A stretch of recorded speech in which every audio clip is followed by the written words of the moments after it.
Okay, so we're going to talk about waves. Again, this PowerPoint is on the Google Classroom under materials there. So you have it. Feel free to take notes if you want along with us. But what we're going to start very, very broad. What is a wave, right?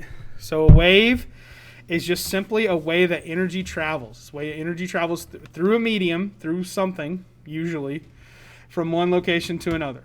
So waves are just traveling energy, is all they are. We can classify waves based on several different characteristics that we're going to talk about today. So you're going to hear probably a lot of new vocabulary today. Again, I don't expect you to necessarily have it all memorized after we go through it one time, but still, there will be quite a bit of vocabulary that we will use pretty frequently. Okay, so a wave is a disturbance, but it's only temporary. They can be absorbed, be created, they move around, they go from one place to another, but they're always in motion and always changing. So the thing that a wave travels through is called the medium. A medium, it can be pretty much anything. For example, in this picture here, right, ocean, this water is the medium. The wave is the energy. It's the medium is the water itself, but the actual energy is not, right? Energy is abstract. It's not a physical thing you can touch. You can feel it in a sense, but it's not a physical thing. So when you see this and you say, "Oh, this is a wave," that's mostly true. But what you're actually looking at is the medium. The energy is what's pushing this wave over, up and over, that allows this person to surf here. So the medium is the material that a wave travels through. Now, any wave that requires a medium to travel is called a mechanical wave. And that's really what we're going to be focusing on today. The other kinds of waves that don't require a medium are called electromagnetic waves, but we're going to get there later. One important thing I want to emphasize here is that this picture of the duck here emphasizes that the medium itself doesn't really get carried with the wave. It should not translate. It should not move to the left or right in this example here. So you notice the duck is here. Obviously, waves are traveling this direction. The duck goes up to the top and then back down. But in general, the duck has not been displaced. And you might not believe that. You may think, well, I don't know if that's actually true. But you can try this for yourself, right? If you have a bath at home, you can fill it up, put some kind of device that'll float, some kind of toy that'll float, make some waves, and you'll see that it mostly moves up and down. It doesn't really move a lot left to right because, again, in this case, the duck is actually part of the medium. The wave is traveling through the duck in this instance. But the duck is not really moved. It's just up and down is the only motion. It's not displaced. But the wave continues to, the verb we use is propagate. The wave is propagating out from left to right.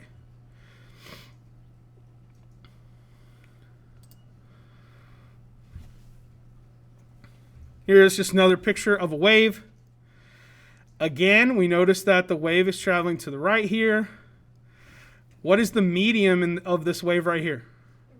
Yeah, the rope. The rope only moves up or down. It doesn't travel anywhere, right? This part of the rope, it stays right here. It's going to go up and down and up and down, but this part of the rope is not going to end up over here.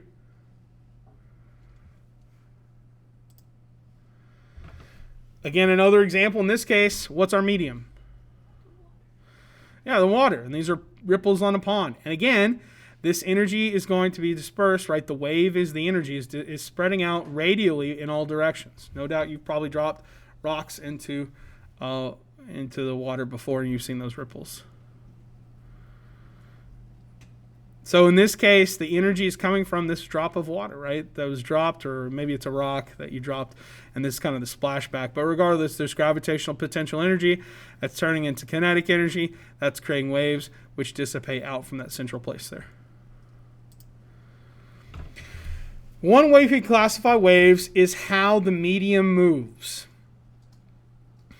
So these two types are types of waves called transverse and longitudinal. Transverse is probably more of what you're used to. If I ask you to draw a wave, I think almost everybody would probably draw something that looks like this right here. Longitudinal are a little different. They're more foreign to us. We're less familiar with them.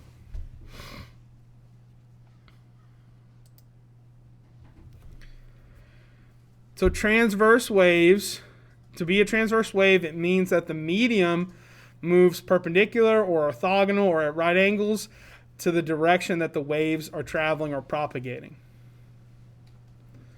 And I'm going to show you an example in just a minute.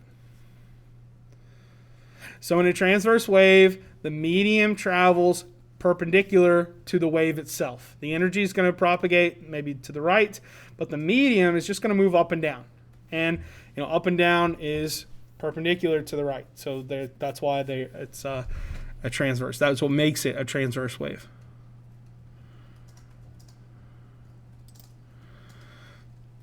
So you can see this example here.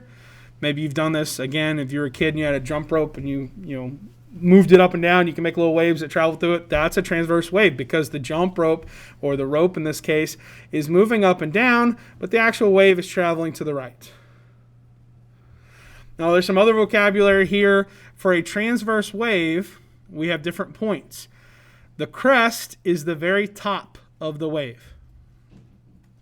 Sometimes I'll say peak, but crest is a better term and the correct term. So crest. The bottom of the wave is called a trough. A trough is like what animals eat out of, and it's shaped like a trough, which is why it's called that. Just like a bin that you give food to animals in.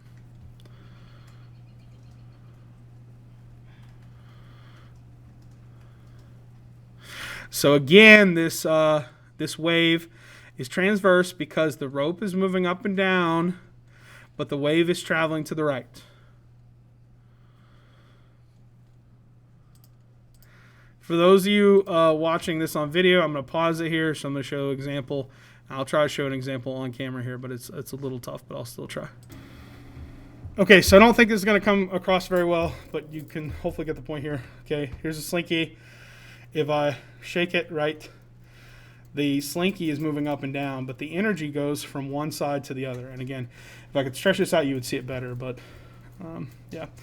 I think you hopefully get the idea, but the slinky, the slinky moves up and down, the medium moves up and down, but the actual wave travels from one end to the other and back this way. So it's perpendicular, making it transverse. Okay, the other type of wave is called longitudinal or compression waves. In the longitudinal waves, the big difference is, again, which way the medium travels. In a longitudinal wave, the medium moves parallel to the direction that the energy is traveling, or you could say parallel to the direction of propagation of the wave. Probably the best example is sound waves. Sound waves are compression waves. They look quite different than a transverse, right? So again, you're probably used to seeing waves go up and down and up and down. In a compression wave, that's not how it works. Compression waves, again, the material, the medium, gets compressed and expanded. And it goes in and out like this. And you also have some new terms there. So a compression is similar to a crest on a transverse wave. And this place where it's spaced out is called a rarefaction. Rarefactions correspond, they're analogous to troughs. So again, this slinky is going to be moving in and out and in and out. The wave travels this way, so they're parallel, and that's what makes it a longitudinal wave. So again, if you're watching this on video, it's going to be hard to see, but I'm going to show in person a demonstration with a slinky. I'll try to show you on here on video, but it's just not going to, I mean, the slinky, you can't hardly see the slinky very well, so it's not, I don't think it's going to come through very well. But anyways, I have some tension. I let it go, and you'll see that it moves in and out. And so as it moves in and out, that's what the slinky's moving in and out. the actual energy travels that way as well, so they're parallel to each other, which makes it a longitudinal wave. Our next term is amplitude. So amplitude is a measure of the maximum height or depth of a wave measured from the 0 point. Amplitude is a measure of how much energy a wave has. So a higher amplitude means higher energy. Lower amplitude, lower energy. And you notice that it goes up and above, right? So the 0 point is sort of the average here. But the wave will go above to some maximum, and it'll go below to some minimum, and it'll go back and forth. And so that measure is the amplitude. And again, if you've ever done this with like a jump rope or something, you know that if you really start to shake back and forth, the amplitude gets pretty large. It gets bigger. So here's an example of two different waves, two different transverse waves. And it's easy to tell which one it has more energy, right? This A has more energy because it has a greater amplitude. It's going up higher and down lower than this one that's smaller. They have the same, we're going to talk about this term in a second, they have the same wavelength, right? They both have a crest at the same point, but the amplitudes are quite different.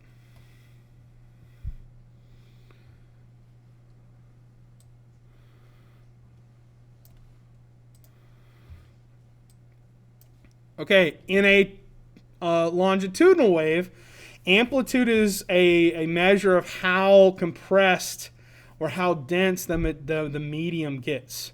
So you can see here in A, this has a lower amplitude than B. B has a higher amplitude because they're more compressed.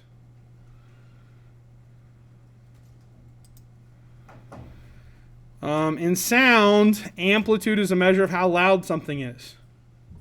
In fact, you probably have seen, that electric guitars use what's called an amp. Well, that's what it does. An amp amplifies, it makes the amplitude bigger, louder. The next concept is called wavelength. Wavelength is simply the distance between two similar parts of a wave. So, for example, you can measure wavelength crest to crest, or you can measure it trough to trough. If you're talking about a longitudinal wave, you can measure rarefaction to rarefaction or compression to compression. Now, because this is a length, right, the standard unit is just going to be standard unit of length, which is a meter. But wavelength is the symbol for wavelength is lambda. That's this letter right here is the Greek letter lambda, which is the equivalent, makes the equivalent sound as our letter L.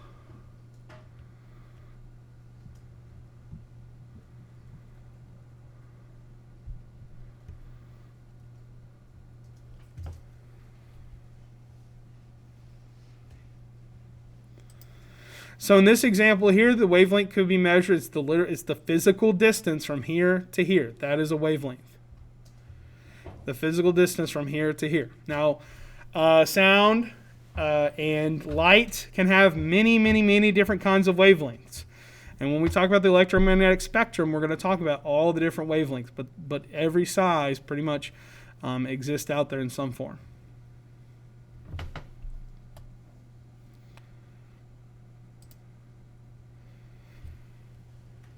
Next, we have frequency. Frequency is the number of waves that pass through a given point per second. To calculate frequency, just take the number of events, in this case the number of waves, and divide it by the number of seconds.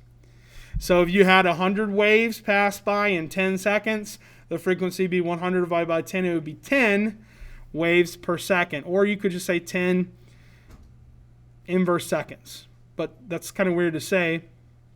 So we have a nickname for that unit.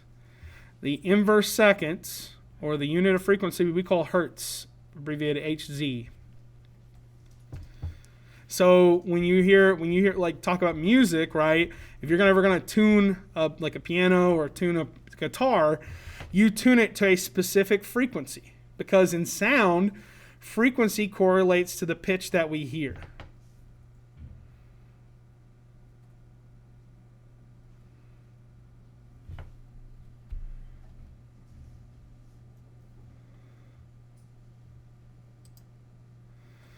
I'll show you a couple quick examples of these kinds of optical illusions you can get with frequency.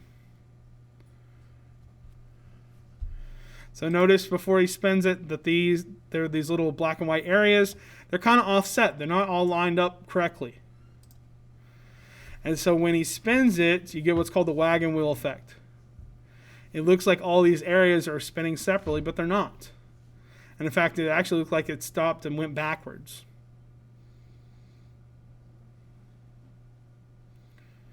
What's happening is you have different frequencies because your eye sees these white and black areas. Because they're offset and they're spinning around, it kind of sees them as being separated from each other. It also has to do with the camera's frame rate. So the camera is taking pictures, right? Has an aperture that's opening and shutting. When it takes video, it's really just taking a lot of pictures.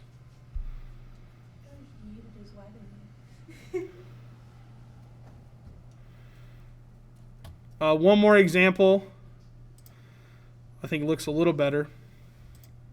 Watch these tires. So again, this is a camera. It's just taking many, many pictures per second. But the tires are spinning, right? But watch as it slows down. It looks like the tires stop spinning, but of course that doesn't really happen. I mean, it does eventually at the very end. But what's happening here? Whenever we see that, it looks like it's not moving at all, right? That's very strange.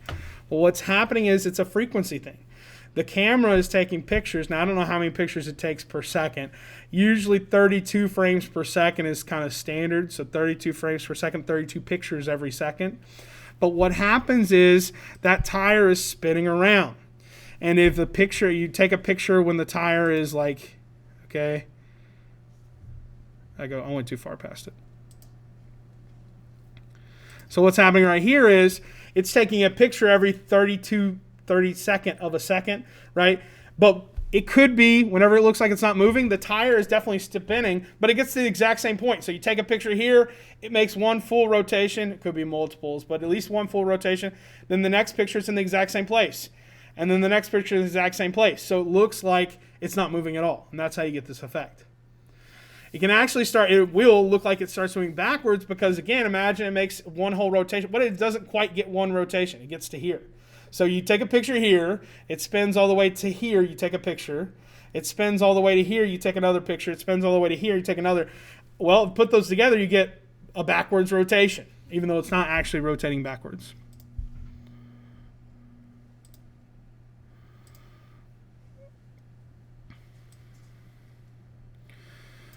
Okay, so I'm going to ask a question here. Which set of waves would have the greatest frequency? Okay, so I polled the class. We had many votes for C and one vote for A. Now, this is actually kind of a trick question because what are we assuming, right? Frequency is the number of waves that pass by per second. So what you're assuming is that that all of these pictures represent the same amount of time, maybe 1 second. If all these pictures represent the same amount of time, then C would have the greatest frequency because it's the most waves per second. But notice that this plays into the speed of the wave, how quickly it's moving. Because the wave moves faster, right? You would get more of these wavelengths. So, for example, A here, I see 1, 2 nearly. So this is like 2 hertz would be the frequency of this. This would be 4 hertz. This would be 6 hertz, and so on. If we turn these into sound, the lowest frequency would be the lowest pitch, medium pitch, and high pitch. There is an equation that relates these three concepts of velocity, frequency, and wavelength.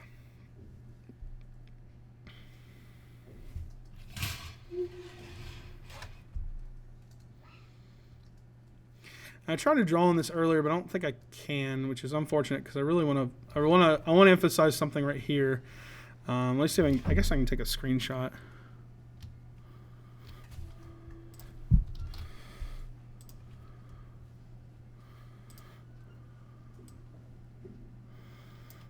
Okay, so this right here, I want to show you something. This equation must be true, right? We can prove that it must be true using what we already know about velocity, right? So this equation says that the velocity is going to be, let me get a different pen here. All right. The velocity is going to be the frequency times the wavelength. Let's look at the units real fast. What is my unit of frequency? We discussed this earlier. It's an inverse second. It's second to the negative first power. My unit of wavelength is meters. Now, you all know from algebra that if I have something to the negative first in the top, it's the same as that thing to the first power in the bottom. Meters per second. That's the unit of velocity. So this equation must be true. We can prove it's true because the units tell it, right? If you take a unit of frequency, multiply it by a unit of wavelength, that's meters per second, which is a velocity. So this equation must be true. It has to be true simply because the units say so.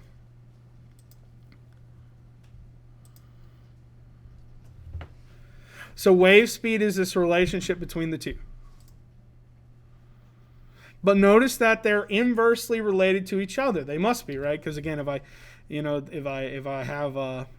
move one to the other, it's going to move to the bottom, right? So if I move lambda to the other side, it's divided by lambda frequency. So they end up being kind of inversely proportional, right? So if I increase the frequency, the wavelength must decrease, right? If I have more waves and I'm not changing the speed, then they get pushed together. The wavelengths have to decrease so that they can fit in there. So there's this inverse relationship between the two. Okay, I'm going to stop the recording here. I've got one more example to show, and then, but I don't think it'll show well on camera. So.